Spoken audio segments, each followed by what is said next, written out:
दोस्तों, आप कृष्ण भक्त हैं तो हमारे चैनल को सब्सक्राइब जरूर करें। श्री कृष्ण जी कहते हैं कि गरीब होना कोई बुरी बात नहीं है, फिर चाहे आप पहले से ही गरीब हो या फिर हालात ने आपको गरीब बना दिया हो, बात चाहे जो भी हो, पर सबसे बड़ा सवाल ये है कि ये गरीबी कैसे दूर हो।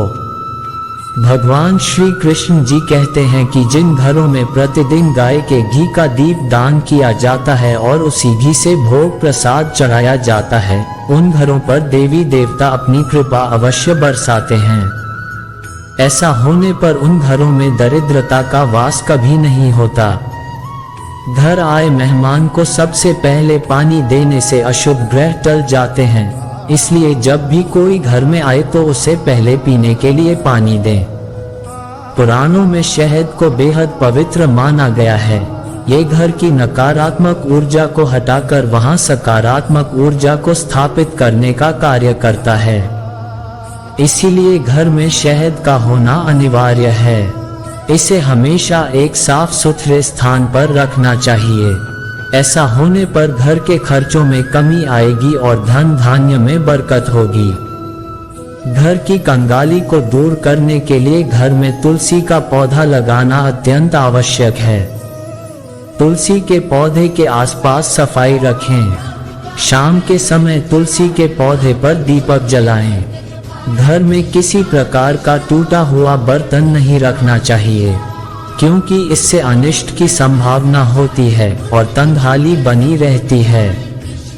घर में खुशहाली लाने के लिए कभी भी घर में बंद घड़ी को न रखें, क्योंकि बंद घड़ी से आपकी किस्मत बंद हो जाती है और घर में धनागमन रुक जाता है, जिससे ग्रह क्लेश बढ़ जाता है।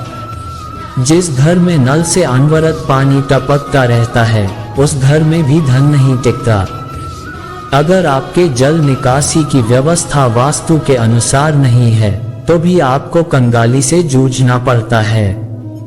आपके घर से पूर्व या उत्तर की ओर पानी निकलने की व्यवस्था होनी चाहिए। इससे सुख समृद्धि आती है। टपकते हुए नल को तुरंत ठीक कराएं। माता लक्ष्मी को प्रसन्न रखने के लिए विघ्नहर्ता गणेश की मूर्ति को या प्रतिमा को मुख्य द्वार पर स्थापित करना चाहिए। इससे घर में खुशहाली आती है। घर के मुख्य दरवाजे के सामने जूते उतारना अशुभ माना जाता है, इससे लक्ष्मी रुष्ट होती हैं। इसलिए आपको घर के दरवाजे के सामने जूते नहीं उतारने चाहिए और न ही मेहमानों को उतारने के लिए कहना चाहिए। घर में संध्या के समय झाड़ू नहीं लगानी चाहिए। झाड़ू को छुपा कर रखना चाहिए। इसको पैर से नहीं छूना चाहिए। इसे माता लक्ष्मी का प्रतीक माना जाता है। अगर आप पारिवारिक कलह और आर्थिक तंगी की समस्या से निजात पाना चाहते हैं, तो रोजाना पानी में नमक मिलाकर स्नान करें।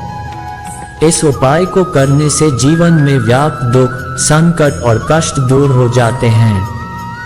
साथ ही वास्तु दोष भी दूर होता है। घर में रखी हुई तिजोरी का मुंह कभी भी दक्षिण दिशा में नहीं होना चाहिए। इससे आपके पास आया हुआ धन कभी नहीं टिकता। बेडरूम की दीवार के कोनों में कोई भी दरार नहीं होनी चाहिए। साथ ही इस कमरे की दीवार और कोनों में मेटल से बनी कोई भी चीज ना हो, इससे हमेशा आर्थिक समस्या बनी रहती है। वास्तु के अनुसार नलों से पानी टपकने को भी अशुभ माना जाता है। इससे धीरे धीरे आपका सारा धन खर्च हो जाता है और घर में कंगाली आ जाती है। घर में कबाड़ के रूप में टूटे फूटे सामान जैसे टूटा हुआ पलंग, टूटी हुई अलमारी आदि रखने से भी आर्थिक तंगी होती है। इसलिए ज्यादा कबाड़ इकट्ठा करके घर में न रखें। घर के अंदर से जो पानी बाहर निकलता है, उसकी दिशा भी अगर गलत हो तो तब भी आर्थिक समस्या बनी रहती है। घर में कबूतर का घोंसला बहुत ही अशुभ माना जाता है। कहते हैं जिस घर में कबूतर का घोंसला होता है, उस घर में कभी बरकत नहीं होती है। इसलिए घर हो या ऑफिस, इस बात का ध्यान रखें कि कबूतर अपना घोंसला न बना पाए। घर में मकड़ी का जाल भी आर्थिक समस्याओं को न्योता देता है। माना जाता है कि जिस घर में मकड़ी के जाले लगे हुए होते हैं उस घर में देवी लक्ष्मी का वास कभी नहीं होता। घर के बगीचे में अगर किसी पेड़ के पत्ते सूख जाएं तो फौरन सारे पत्तों को तोड़ देना चाहिए, क्योंकि सूखे हुए पत्ते धनहानि की ओर इशारा करते हैं। मधुमक्खी के छत्ते भी घर में दरिद्रता लाते हैं। घर की तिजोरी का मुख उत्तर की तरफ रखने से धन लाभ मिलता है। घर से बाहर निकलने वाले जल की दिशा पूर्व या फिर उत्तर होनी चाहिए। हर शनिवार को काले कुत्ते को तेल लगाकर रोटी खिलाएं, इससे अवश्य ही धन लाभ होगा। गणेश जी और रिद्धि सिद्धि की नियमित पूजा करें, इससे आपके घर में धन की कभी कमी नहीं होगी। सुबह सुबह कुल्ला करके ही चाय या पानी का सेवन करें। घर में पवित्र नदियों का जल संग्रह करके रखने से धन लाभ होता है। रात को सोने से पहले अपने पैरों को धोकर ही सोना चाहिए। वास्तु के अनुसार धन की गठरी पकड़े हुए लाफिंग बुद्धा की प्रतिमा भी घर में रखने से कभी धन धान्य की कमी नहीं होती। धातु के कछुए को रखना घर में शुभ होता है, इससे सभी आर्थिक परेशानियां दूर होती हैं।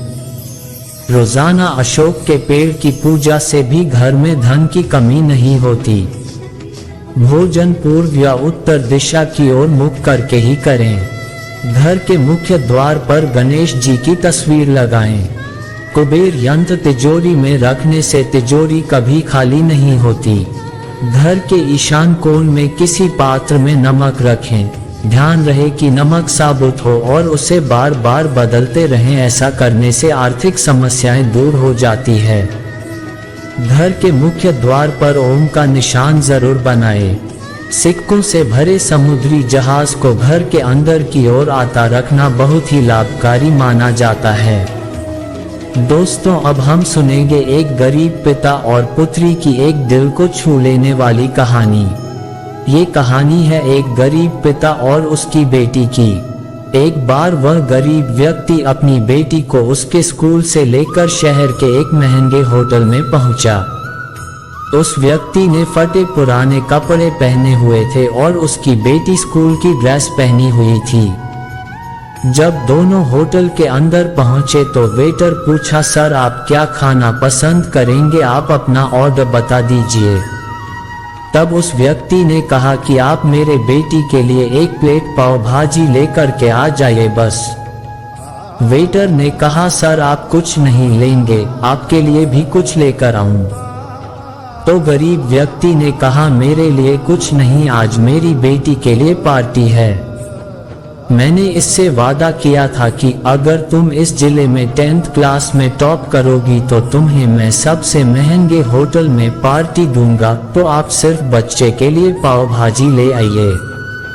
वेटर ये बात सुनते ही दौड़कर अपने मालिक के पास गया और बोला कि सर आपसे एक छोटी सी रिक्वेस्ट है कि आप मेरी सैलरी से पैसा काट लेना, लेकिन आज मैं चाहता हूं कि उस बच्ची के साथ उसके पिता को भी एक प्लेट पाव भाजी खिलाया जाए, क्योंकि उस बच्ची ने पूरे जिले में 10th क्लास में टॉप किया है।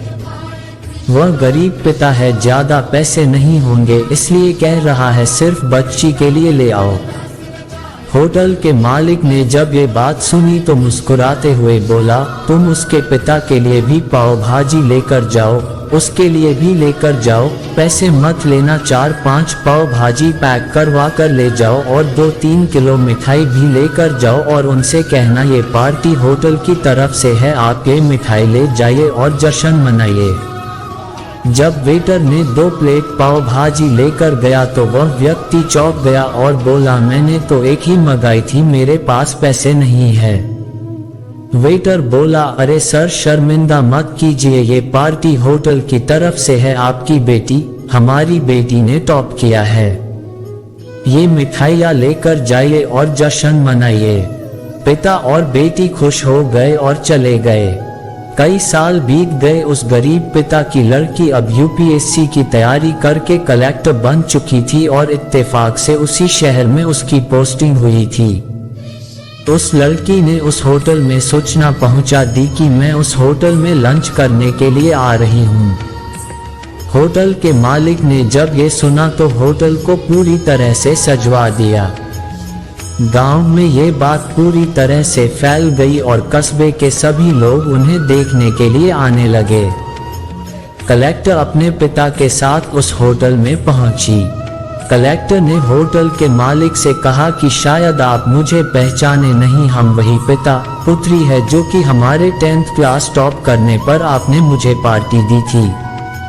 हम वही पिता पुत्री है, आज फिर से आए हैं और आज पार्टी हम देंगे आपको, आपके पूरे स्टाफ को और पूरे गांव को, क्योंकि आपने गरीबी का सम्मान किया है।